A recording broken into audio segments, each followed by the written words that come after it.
Muito bem, nós estamos aqui nessa manhã, hoje, dia 9 de setembro, né? 9/9.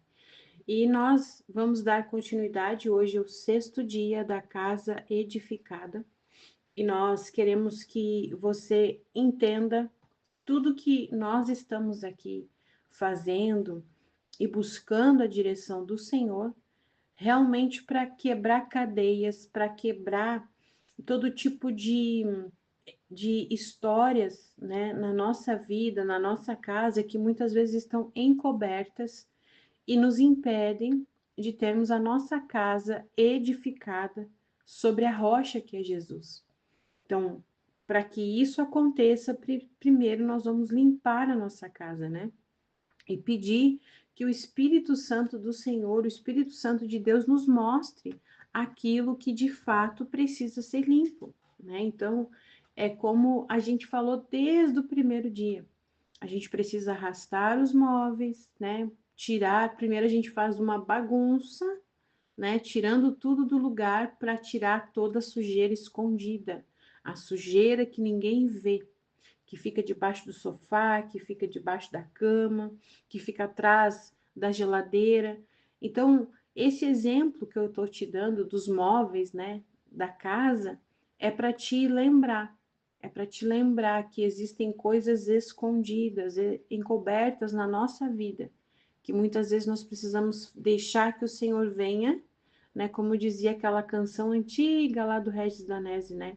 Mexa na nossa estrutura, para que a nossa vida seja somente para agradar ao Senhor, né? E daí a gente convida, entra na minha casa, entra na minha vida, mas na hora de dizer, mexe com a minha estrutura, a gente muitas vezes não quer. Porque mexer com a estrutura quer dizer limpar o que precisa limpar, para que o Senhor sare todas as nossas feridas antigas, né, encobertas, que ninguém muitas vezes vê. Então vamos orar? Espírito Santo, nessa manhã, Pai, nesse dia de hoje, eu não sei que horário que essa querida vai ouvir ou que dia ela vai ouvir, mas eu creio, Senhor, que a tua presença, ela se fará presente aqui na minha casa, como na casa dela, Pai. No momento em que ela ouvir, porque para o Senhor não existe essa questão de tempo, de horário, existe sim um coração rendido, é isso que chama a tua atenção. Então, Espírito Santo, eu te peço que a tua presença esteja sobre a vida dessa querida, Pai. Que a tua presença seja aquilo que a guia, que a transforme, que a leva a viver a tua vontade, Pai. Espírito Santo, eu te peço, fala ao coração, que cada áudio aqui, Senhor, não seja como uma acusação, e nem seja para que ela olhe para sua casa, para o seu marido, talvez para o seu pai, para sua mãe, com um olhar de acusadora, mas que ela venha olhar para ela, somente para ela, Pai. É somente para ela que ela vai olhar, Senhor. E ela vai entender que o teu amor é tão grande por ela, que o Senhor não quer mais que ela viva no engano, que o Senhor não quer mais que ela viva uma vida sem te conhecer e sem saber o que há por trás das dores e males que ela carrega, Deus. Que o Senhor quer limpar a casa, para que essa casa seja estruturada, edificada sobre a rocha, que é o Senhor. Então, o Espírito Santo conduz cada minha irmã que está aqui, cada filha tua que está aqui, Senhor, para que ela possa ouvir a tua voz e que a venda dos olhos se caiam, Pai. É o que eu te peço, ó Deus, em nome de Jesus. Amém e amém. Amém? Eu quero então hoje, nós falamos ontem sobre a questão ali da queda, nós falamos sobre o quanto o inimigo nos persegue, porque nós temos o poder de gerar. Só que agora nós vamos tratar de outras questões. Você, acredito eu, já entendeu muito, muito, muito bem sobre a questão, né, da queda. A raiz de todos os males da humanidade começou lá, começou na queda de Adão e Eva. E aí, de lá para cá, houve questões que aconteceram, muitas questões. Você pode ler ali de Gênesis até Apocalipse, que tudo começa na queda, né? E termina com a salvação do ser humano, quando Jesus vem buscar a sua noiva. E ele vem buscar uma noiva limpa, uma noiva edificada, né? Então, a palavra de Deus, ela vai falar para nós em Êxodo, capítulo 20, versículo 5, o seguinte: porque eu sou o Senhor, o teu Deus, Deus zeloso, que visito a iniquidade dos pais nos filhos até a terceira e quarta geração, daqueles que me aborrecem. Então, a artilharia do inimigo é fazer com que eu e você peque, né? A fim de que a gente perca a presença de Deus e que a gente tenha as nossas próximas gerações, até 4, afetadas pelo erro. Então, o pecado, ele é como uma alteração no nosso DNA. Ele faz com que floresça uma raiz de iniquidade por até 4 gerações. E veja você que 4 gerações na Bíblia representam 400 anos. Cada geração representa 100 anos. Então, por 400 anos, muitas coisas podem acontecer. E isso é o mundo espiritual. E se você e eu não estivermos atentos que o mundo espiritual é real, nós vamos ficar como Eva no paraíso, conversando com a serpente e achando que está tudo bem, conversando com o engano e achando que está tudo bem. Então, o mundo espiritual não é místico, não é miticismo, é espiritual e é real. Então, quando a gente compreende as coisas espirituais, a gente descobre que a gente precisa limpar, né, a nossa história. E isso não se limita a esse tempo apenas, mas é eterno.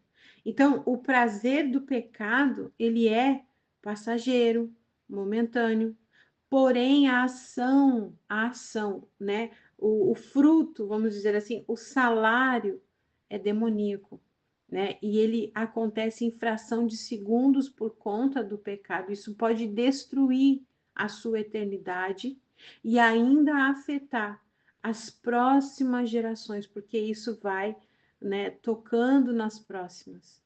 E é o que aconteceu com nós. Nós estamos aqui, né? E nós fomos criados debaixo, nós somos gerados debaixo do pecado, né? É o que a Bíblia vai dizer. Por conta daquilo que Eva fez, foi momentâneo, foi só conversar com a serpente e comer do fruto do conhecimento do bem e do mal. Mas ali, naquele momento, a ação demoníaca começou. Então, a partir de agora, tá? Nós vamos começar a falar sobre heranças espirituais e legados geracionais. Porque a Bíblia, ela trata isso, herança espiritual, pecado e legado geracional. Então, a gente começa a entender, né, tudo isso a partir do momento em que a gente olha para famílias destruídas, famílias aonde acontece muitas vezes quadros de atuação de morte, roubo, destruição, famílias que muitas vezes buscam ao Senhor, são entregues ao Senhor Jesus, mas ainda assim não conseguem, por exemplo, prosperar financeiramente.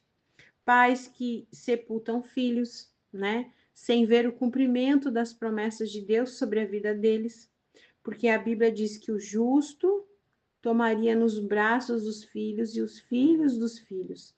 Então, famílias tendo que lidar com a morte prematura por causa de doenças, acidentes. Então, você precisa olhar para isso, tá? Com um olhar de quem quer ver, de quem quer enxergar. E Deus, ele vai mostrar para você.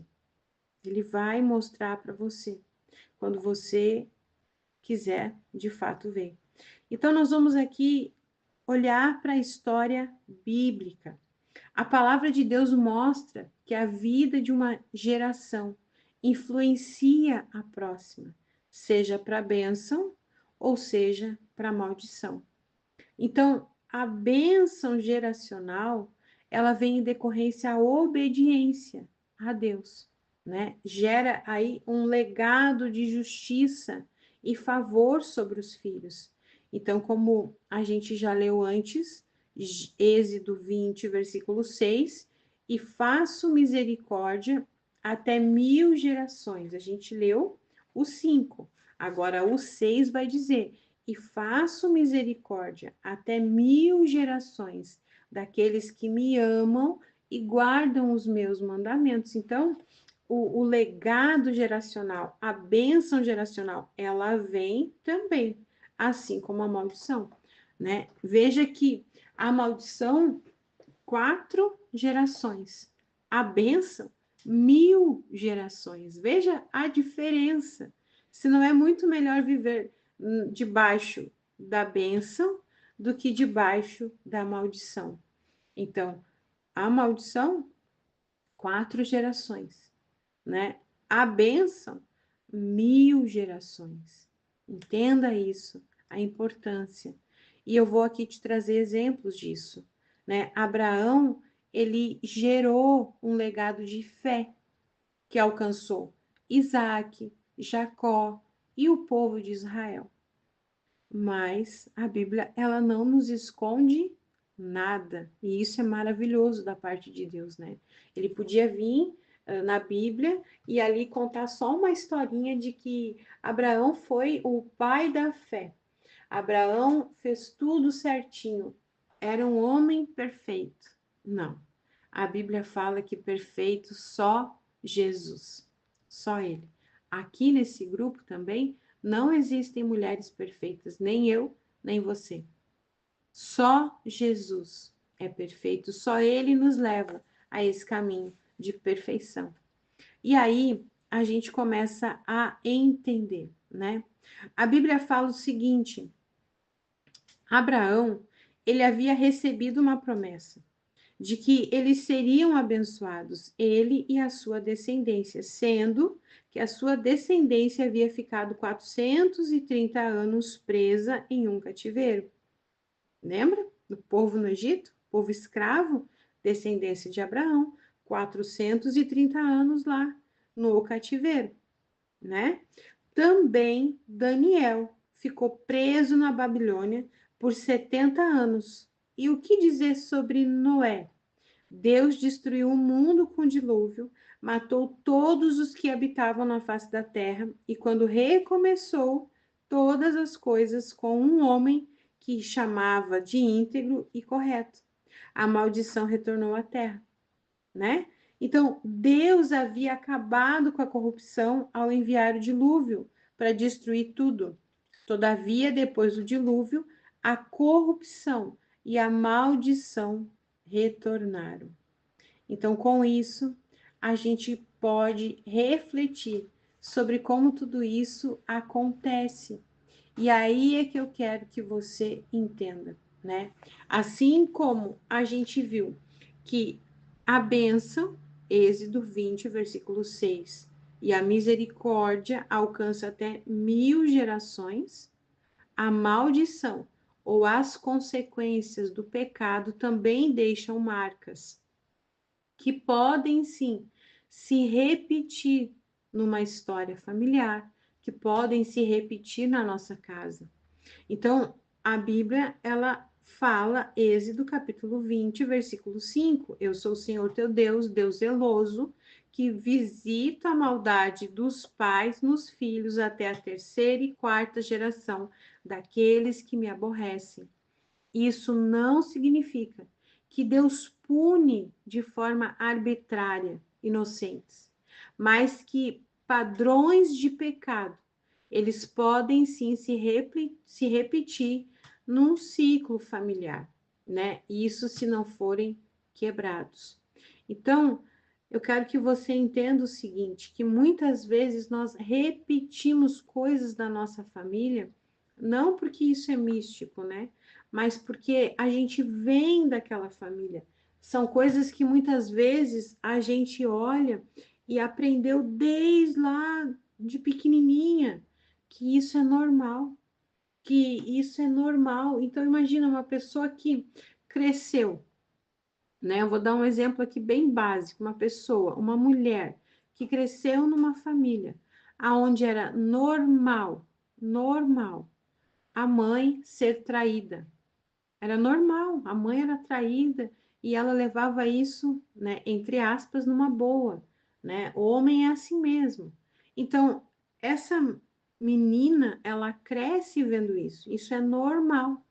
E você chegar e tentar mostrar para essa mulher quando ela cresce que isso não é o normal, ela não aceita, né? Ela não entende que a mulher ela foi criada para ser bem tratada, que a mulher foi criada como a parte mais frágil, que a mulher foi criada para ser honrada no leito matrimonial e que o marido é só dela.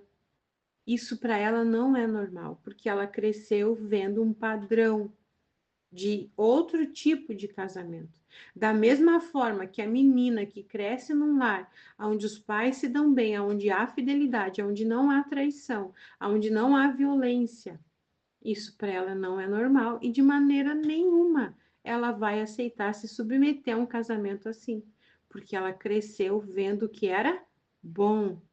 Então você entende que um mau exemplo e um bom exemplo na nossa família, desde onde a gente veio, netos, né, bisnetos, a gente tem as referências, né, dos nossos avós, bisavós, pai, mãe, tio, tia, toda uma história da nossa família. Se o exemplo é bom, a gente segue. Se o exemplo é ruim e ninguém nos ensina ao contrário, a gente segue também. Então, existe sim heranças espirituais. E a herança na Bíblia, ela não é só material, mas ela é principalmente espiritual. A herança em Cristo, que Efésios vai dizer que em quem também fomos feitos herança, havendo sido predestinados conforme o propósito daquele que faz todas as coisas. Efésios 1, 11. Então, a maior herança é a salvação, o Espírito Santo, a filiação, as promessas de Deus. Essa herança não pode ser anulada por pecados da família, porque em Cristo tudo é renovado. Essa herança, né? Os pecados ali não podem, os pecados familiares, né? Não podem anular. Quando a gente aceita Cristo de verdade, quando Ele é o nosso único e suficiente Salvador. Mas também existe as heranças da fé. Paulo reconhece que Timóteo, por exemplo, ele tinha uma fé não fingida, que ele aprendeu com quem? Com a avó Lloyd e a sua mãe Eunice, que ensinaram para ele. Então veja como a gente aprende tudo lá desde quando a gente é criança. Lá em 2 Timóteo 1,5 fala sobre isso. Então aqui a gente vê um legado espiritual positivo, né? Um exemplo bom, como eu falei antes. Mas a Bíblia também nos ensina que pecados podem ser transmitidos como padrões de comportamento. Então a gente vê lá quando Abraão, né? Você pode ler na sua Bíblia Gênesis capítulo 12. No versículo 13 vai falar que Abraão mentiu, porque Sara ela era muito bonita, né? E eles chegaram lá e ele ficou com medo de que matassem ele por conta da beleza de Sara. Então, na cabeça dele, ele pensou assim: se souberem que ela é minha mulher, né? Se souberem que ela é minha mulher, eles vão me matar. Então, Sara, tu vai chegar lá e tu vai dizer que tu é irmã, minha irmã.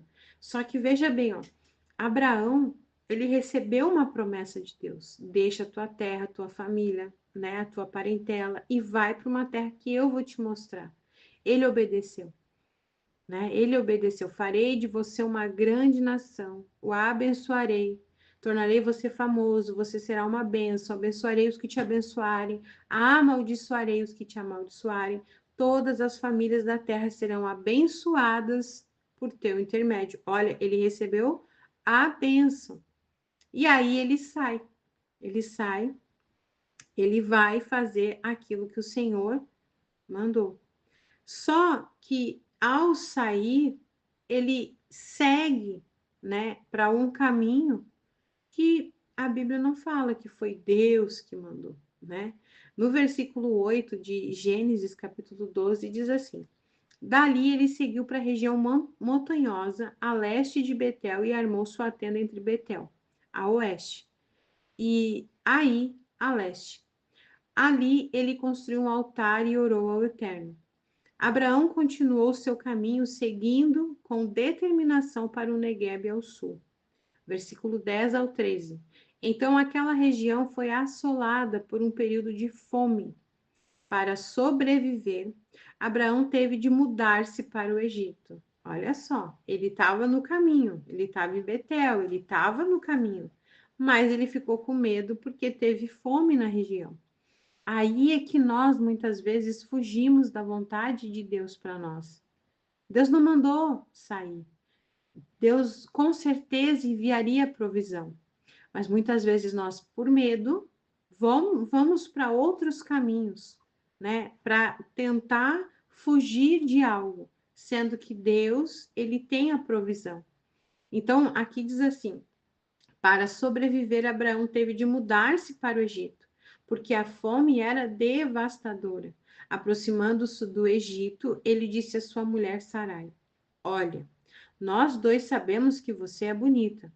Quando os egípcios virem você, vão dizer: Ah, então essa é a mulher dele, e vão me matar. Mas deixarão você viver. Faça-me um favor. Diga a eles que você é minha irmã. Por sua causa, eles irão me receber bem e me deixarão viver. Então Abraão diz para Sara: mentir para proteger a sua vida, porque ele estava num lugar que Deus não mandou ele ir. Então veja que isso foi um pecado, a mentira. Quando Abraão, eu estou lendo na versão a mensagem, tá? Quando Abraão chegou ao Egito, os egípcios logo perceberam que a mulher dele era linda. Os membros da corte elogiaram Sarai diante do faraó. Em consequência disso, ela foi levada para viver com ele. Imagina você, mulher, se o teu marido diz assim, ó, vão me matar, então diga que você é minha irmã. E aí todo mundo te acha linda, maravilhosa, e lá o chefão, né, o poderoso da cidade, então ela vem viver comigo. Isso é ou não é uma prostituição, né? Veja, para analisar. Aí, em consequência disso, ela foi levada para viver com ele. Versículo 16 e 17. Por causa dela, Abrão, né? Eu tô lendo costume, né? Mas aqui o nome deles ainda não tinha sido mudado. Abrão deu-se muito bem. Olha o que aconteceu. Era como se ele tivesse vendido, né, a esposa dele. Abraão se deu muito bem, adquiriu ovelhas, gados, jumentos e jumentas, servos e servas e camelos em grande quantidade. Mas o Eterno puniu com muito rigor o faraó por causa de Sarai, mulher de Abrão. Todos no palácio ficaram gravemente doentes. Então Faraó mandou chamar Abrão. Que é isso que você me fez? Por que não me disse que ela é sua mulher? Por que você me disse ela é minha irmã, deixando que eu a tomasse como minha mulher? Aqui está ela de volta. Pega e suma daqui. Né? Então veja que o Faraó chamou lá os magos deles e eles fizeram lá as mandigas e descobriram, né, que Deus, o Deus de Abraão, estava mandando isso, né, para punir o povo dele, para punir Faraó. Então, o que ele fez? Então quer dizer que ela é mulher dele, não é irmã. E veja que ele diz assim: por que não me disse que ela é sua mulher? Porque você disse que ela é minha irmã, deixando que eu a tomasse como minha mulher. Você é adulta, você sabe o que quando a Bíblia diz tomar-se como mulher, quer dizer, né? Então, Abraão, ele, além de mentir, prostituiu a sua esposa e teve benefícios com isso. Ganhou ovelha, ganhou gado, ganhou jumenta, ganhou servos. Então, Faraó deu ordens aos seus subordinados para que fizessem Abraão sair do país. Abraão foi mandado embora com sua mulher e com tudo o que possuía. Veja você que tudo que ele tinha, que ele ganhou ali, ele levou junto. E aí é que eu te digo que começa toda a história, né, do povo de Deus que sofreu por conta disso. E talvez você diga assim: ah, mas onde? Onde que isso está na Bíblia? Eu vou te mostrar como esse pecadinho, essa mentirinha, né? Quando eu era criança, a mãe falava muito assim, as raposinhas, né, que entram, né, coisinhas pequenas, que entrou na vida de Abraão e afetou toda uma geração. Deus não é homem para que minta, nem filho do homem para que se arrependa. Você sabe disso, a Bíblia diz isso. Então, logo que ele fala, ele faz. Tendo isso em vista, você precisa entender que há algo comum em todas as histórias bíblicas, tá? O pecado dos pais, trazendo consequências geracionais e cativeiro para os filhos. Então, quando você olha para esse pecado de Abraão, ele resultou em um cativeiro de 430 anos na vida dos filhos. O pecado de Noé, né, chamado Cã, amaldiçoou Canaã. O pecado do filho de Noé, né, amaldiçoou Canaã. E as gerações futuras. Então, os pecados dos antepassados de Daniel também fizeram com que ele tivesse a vida que teve no cativeiro da Babilônia. Então, os pecados, tá? A causa do princípio de heranças espirituais é o pecado dos pais, que leva consequência para os filhos até 4 gerações. 4 gerações. Então, nós vamos entrar mais, falando mais sobre isso, esse áudio já está imenso, né? E eu quero que você tenha ouvidos de ouvir, olhos de ver, né? Não tenha preguiça, mas entenda que os pecados como exemplos, né? Aquilo que um faz, o outro aprendeu, é aprendizado. E isso acaba se repetindo. E amanhã eu volto aqui para continuar essa história para você entender sobre pecados geracionais, né? Sobre aquilo que se repete nas famílias e como isso aconteceu na vida de Abraão, o nosso pai da fé. Que Deus abençoe você. Que você possa pedir, Espírito Santo, me mostra o que eu tenho feito que entrou como um exemplo na minha família e até hoje eu não consegui me desvencilhar. Até hoje eu não consegui tirar isso de mim e eu acabo repetindo, eu acabo fazendo como os meus familiares, como eu aprendi. Que o Espírito Santo te conduza a ver aquilo que tem acontecido aí na sua família. Espírito Santo, eu peço e eu concordo com a oração dessa tua filha, que muitas vezes tem vivido histórias que têm se repetido, é sempre os mesmos problemas, é sempre as mesmas lutas, as mesmas batalhas, porque existe raiz de iniquidade, existe raízes profundas que talvez ela nem sabe que estão na vida dela, na família dela. Em nome de Jesus. Amém e amém. Amém? Que Deus abençoe você, que você tenha aí um excelente dia. Escuta esse áudio aí acelerado, se você consegue entender bem, né, quando você acelera. E hoje eu vou deixar aqui para você como o nosso código secreto, né, que você ouviu até o final. Você vai colocar aqui um emoji que representa Abraão, o nosso pai na fé, né? Com certeza a gente vai encontrar aqui um emoji que representa ele. E eu acho muito interessante porque a Bíblia vai dizer que Abraão, ele é o nosso pai na fé. E Deus fez com ele uma aliança, né? A aliança Deus fez com ele. Então você vai colocar aqui um anel como emoji que vai representar a aliança. Então tem um anelzinho aqui que é tipo um diamante. Então você vai colocar o nosso código secreto. Que Deus abençoe.